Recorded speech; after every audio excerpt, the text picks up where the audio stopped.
Nelson, Alcoholic Addict. That is my pen name. It's not my real name. There is a very funny Instagram account that I follow. It's called Sarcastic AA Book. It's memes and jokes about sobriety, and I just really love the overall mentality of whoever produces it. Recovery is supposed to be fun, and I should be able to laugh at myself. And some of the things about the program, and I did not get sober to wipe the smile off my face. You know what I mean? Like, this is supposed to be joyous, and so I enjoy even poking a little fun at things I love, including myself. So check out Sarcastic AA Book on Instagram. It's a funny thing to follow. The meme that specifically made me chuckle this week is one that says, "I really thought that by the time I was sober this long, I'd know what the fuck I was doing."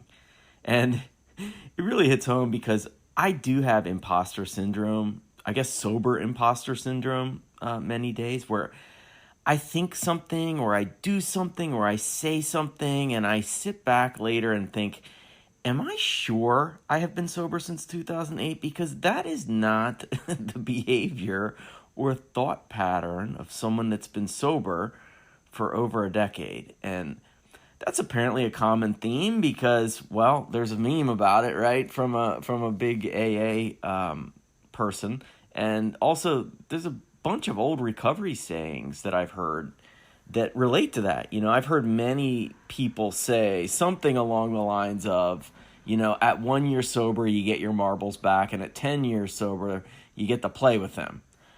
I get that. I still think my marbles should be handled like a library, like a really strict library, where I have to go in, show proof of sobriety, and then I get to check my marbles out for a few days. But I have to return them, and if I don't, I get fined, But here's the thing about doubting my own recovery. I think it's a positive if I don't beat myself up too much. And by that, I mean, at a meeting last night, we read Step 7 from the 12 and 12.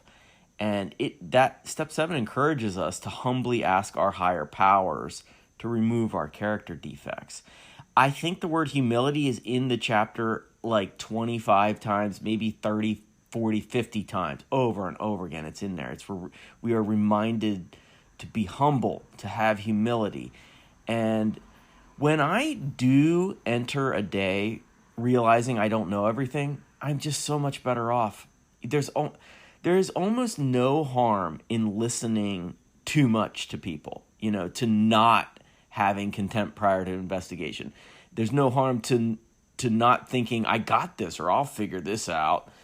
It's a trap I fall into on a regular basis to this day where I am mistaking arrogance for confidence.